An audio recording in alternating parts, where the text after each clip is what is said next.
పాత సాంప్రదాయ పద్ధతంగా కార్యక్రమాలు చేయాలని పోతున్నాం. పోలీసులు శాంతి భద్రతలు ఆపుతారా, కాపాడతారా, వాళ్ళకే వదిలేస్తున్నాం.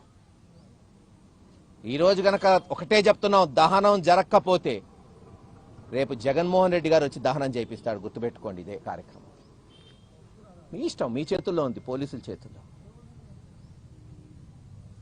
మీకు సహకరించడానికి పార్టీ అంతా ఉంది. ఎందుకంటే మా మనిషి చనిపోయాడు, బాధలో ఉన్నాం అందరం. ముందు అతనికి నివాళులు అర్పించాలి. పాపం ఆ కుటుంబాన్ని కాపాడాలి. రాజకీయాల తర్వాత వస్తాయి. ఎప్పుడు రాజకీయం చూసే వ్యక్తులం కాదు.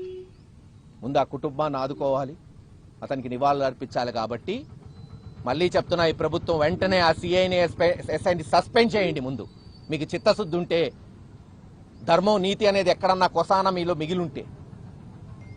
అలాగే ఊరి నుంచి వెళ్ళిపోయిన 200 కుటుంబాలని ఊర్లో తీసుకురండి. అది రాజనీతి అంటే. గెలుస్తుంటాం, ఓడుతుంటాం, గతంలో చూడలేదైంది. శాంతి కమిటీ వేసి ఊరిని రక్షించాలా? చేయండి, అభివృద్ధి చేయండి. మేము చేసిన దానికి రెట్టింపులు చేయండి. ఎవడు కాదన్నాడు? మేము మెడికల్ కాలేజ్ తీసుకొచ్చాం, మీరు 2 చేయండి. అది అమ్ముకోవటం ఏంది? మేము బైపాసులు, జాతీయ రహదారులు, మున్సిపాలిటీలు తీసుకొచ్చాం, కట్టండి. ఎవడు కాదన్నాడు? పిన్నెల్లిని ఇంకా అభివృద్ధి చేయండి. మేము 10 కోట్లతో చేస్తే మీరు 20 కోట్లతో చేయండి. గ్రామం బాగుపడిద్ది.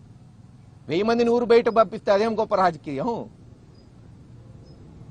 అధికారం అడ్డం పెట్టుకొని, పోలీసులు అడ్డం పెట్టుకొని ప్రతి ఒక్కడు బచ్చాగాడు కూడా మాట్లాడుతుంటాడు. తెలియదేముంది దాంట్లో? లేనప్పుడు కదా కథ తెలిసేది రేపు. ఏది ఏమైనా సాల్మన్ హత్యని తీవ్రంగా ఖండిస్తూ, అతని కుటుంబానికి ప్రగాఢ సానుభూతి తెలియజేస్తూ, తక్షణమే దీనికి బాధ్యులైన వాళ్ళని అరెస్ట్ చేస్తూ అధికారులను సస్పెండ్ చేయాలని వైఎస్ఆర్సీపీ పార్టీ డిమాండ్ చేస్తుంది. ఏం ప్రతీకారం ఉంది? పిన్నెల్లో ఎవరైనా మర్డర్ జరిగిందా గతంలో? పోనీ ఈ కుటుంబం తీసుకుందాం. ఈ కుటుంబం మీద ఒక ఎఫ్ఐఆర్ అని ఉందా? తీయండి మీరే. పోనీ మీ సమక్షంలోనే అడుగుతున్నా. వాళ్ళ టైంలో ఎవరైనా కొట్టారా, తిట్టారా? అసలు ఊరు వదిలిపెట్టి ఎందుకు పోవాలి? 200-300 మంది వాళ్ళు ఏమైనా పోయారా? చెప్పమనండి. పోయి ఉండొచ్చు ఒక 4-5 నాయకులు. వాళ్ళు భయపడి వాళ్ళు చేసిన అకృత్యాలకి జరుగుతుందేమో పోయారేమో. ఉంటాయి పల్నాడులో 1-2 గ్రామాల్లో 2-3 నాయకులు అటు ఇటు. 200 కుటుంబాలు, 300 కుటుంబాలు. నేను 30-40 ఏళ్ళ నుంచి రాజకీయం చూస్తున్నా.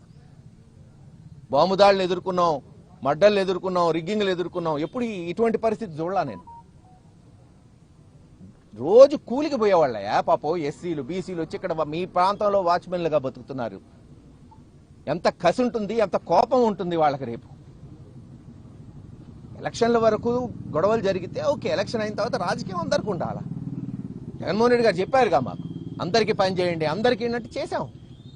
సరే, గెలిపోవటంలు అంటారా దైవాధీనాలు. కొన్నిసార్లు అన్ని చేసినా కాలం కలిసి రాకపోవచ్చు. అవతలోడు అబద్ధాలు నమ్మచ్చు.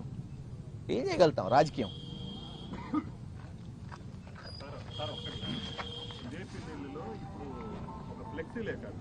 వైసీపీ హయాంలో టీడీపీ వాళ్ళ మీద దాడులు జరిగింది. దాని మీద మహేష్ రెడ్డి సమాధానం చెప్పాలని ఫ్లెక్సీ లేదు. చెప్తాం, టైం వస్తుందిగా. చెప్పా కదా నీకు, సమాధానం చెప్పే టైం వస్తుంది. ఈరోజు కాదు, ఈరోజు చనిపోయాడు కదా. చెప్తే ఈరోజు రాజకీయం చేయలేను. మా వాళ్ళ టైం వస్తుంది, అప్పుడు సమాధానం చెప్తాం. చిన్న చిన్న గొడవలు జరగలేదని నేను అన్న ఎప్పుడు కూడా. దాన్ని ఒక ఎమ్మెల్యేగా ఆ రోజున మేము ఉన్న శాంతి భద్రతలు కాపాడాం. అవసరమైతే వాళ్ళ కబురు కూడా పెట్టాను డిఎస్పీ ద్వారా, వచ్చి ఉండమనండి, శాంతిగా కాపాడదాం. వాళ్ళేదో భయపడి, అంతకుముందు వాళ్ళు చేసిన దాడులు భయపడి ఉన్నారు. నేనే చెప్తున్నా కదా, ఒక 5-6 నాయకులు బయట ఉన్నారు. లేరని నేను అన్నట్లా. ఏమన్నా 500 మంది 600 మంది ఎక్కడన్నా ఉన్నారా? మీరే కనుక్కోండి. నేను అన్న దాంట్లో నిజమా అబద్ధమా మీకు తెలిసిపోయింది కదా. అక్కడే కాదు, తురకపాలెం లేదు, జులకల్లు, మోర్జంపాడి, అనేక గ్రామాల్లో వాళ్ళు ఎక్కడా పోలేదే.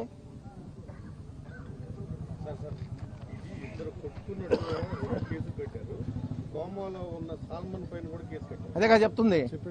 దెబ్బ తగిలి అతను అన్కాన్షియస్ అయిపోయాడు. అక్కడే కోమాలోకి వెళ్ళిపోయాడు తల మీద కొట్టడంతో. అతని మీద కేసు కట్టాడు ఈ సిఐ భాస్కర్, ఎస్ఐ. అంత గొప్ప శాంతి భద్రతలు కాపాడుతుంది వ్యవస్థ అక్కడ.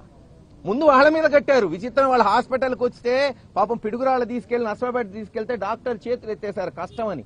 కానీ మనసాగదే మాకు, ఏమో ప్రయత్నం చేద్దాం అని మళ్ళీ ఇక్కడికి తీసుకొచ్చాం. ఇక్కడ ప్రయత్నాలు చేశారు, దురదృష్టకరం. ముందు వీళ్ళ మీద 324 కట్టారు. 324 వీళ్ళేమో చంపబోయాడని కంప్లైంట్ ఇస్తే వాళ్ళ మీద 324, 307 కట్టాల్సింది. అందుకే కదా వాళ్ళిద్దరిని సస్పెండ్ చేయమంటున్నాం. ఇప్పటికి ఆ సిఐ మీద 10 కేసులు ఉన్నాయి హైకోర్టులో. కొట్టినవి కానీ తిట్టినవి కానీ అడబోతాడులే.